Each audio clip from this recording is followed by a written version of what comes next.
নমস্কার বন্ধুরা, আর যে কুকিং চ্যানেলে আপনাদের সবাইকে স্বাগত। আজকে নিয়ে হাজির হয়ে গেলাম নামমাত্র তেলে চিকেনের বাটি চচ্চড়ি রেসিপি নিয়ে। এখানে 800 গ্রাম চিকেন ভালো করে ধুয়ে জল ঝরিয়ে নিয়েছি। এখন চিকেনগুলোকে সরাসরি কড়াইতে দিয়ে দেব। যেহেতু চিকেনের পরিমাণটা বেশি, তাই আমি কড়াইতে রান্না করছি। আপনারা চাইলে বাটিতেও নিতে পারেন, যেহেতু বাটি চচ্চড়ি তাই বাটিতেও নিতে পারেন।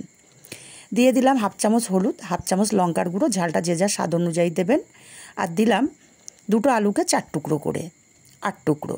দুটো মিডিয়াম সাইজের টমেটো দিলাম, 1 ইঞ্চি আদা গ্রেট করে দিয়েছি, 10-15টা রসুনের কোয়া গ্রেট করে দিয়েছি। দিয়ে দিলাম 3টে মিডিয়াম সাইজের পেঁয়াজ কুচি। আর দিয়ে দিলাম বেশ কিছুটা কাঁচা লঙ্কা চেরা। আর দিয়ে দিলাম কিছুটা বিলাতি ধনেপাতা, আপনারা চাইলে ধনেপাতাও দিতে পারেন। স্বাদ মতো লবণটাও দিয়ে দিলাম। আর দেখুন, ঠিক এই চামচে 2 চামচ তেল আমি ব্যবহার করছি। এখানে এর চেয়ে বেশি তেল আমি ব্যবহার করব না। 2 চামচ তেল দিয়েই আমি 800 গ্রাম চিকেন রান্না করব। এবার সব কিছু খুব ভালো করে মাখিয়ে নিতে হবে।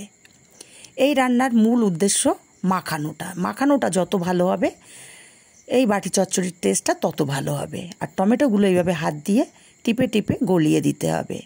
আর এই রান্নার একটা বৈশিষ্ট্য, চিকেন কষাতে হয় না, আবার রান্নাটা বসিয়ে রেখে অন্য সব কাজ করে নেওয়া যায়। খুব ভালো করে 5 মিনিট টাইম নিয়ে মাখিয়ে আমি ঢাকা দিয়ে আধা ঘন্টা রেস্টে রেখে দেব।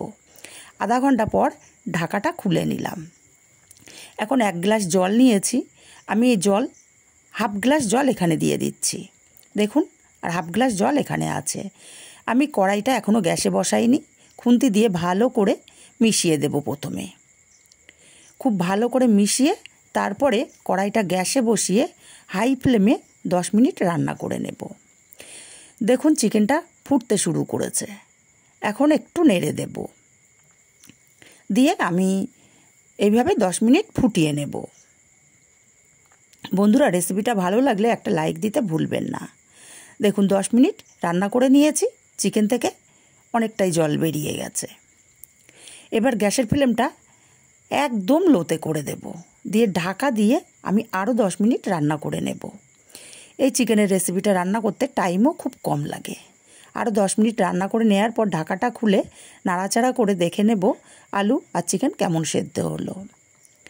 আলুটা খুব সুন্দর মতো দেখুন সেদ্ধ হয়ে গেছে, আর চিকেনগুলোও খুব ভালো মতো সেদ্ধ হয়ে গেছে। এখন গ্যাসটাকে আমি অফ করে দিয়েছি।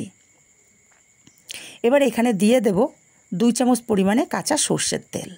এই কাঁচা সর্ষের তেলের ফ্লেভারটা দারুণ আসে এই চিকেনের বাটি চচ্চড়িতে। খুব ভালো করে কাঁচা সর্ষের তেলটা মিশিয়ে দিয়েছি। এবার ঢাকা দিয়ে 5 মিনিট স্ট্যান্ডিং টাইমে রেখে দেব।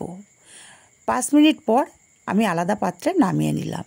ভাত, রুটি, পরোটা সব কিছুর সাথে অসাধারণ লাগে। এই তপ্ত গরমে এরকম একটা হালকা পাতলা রেসিপি হলে আর কিছুই লাগে না।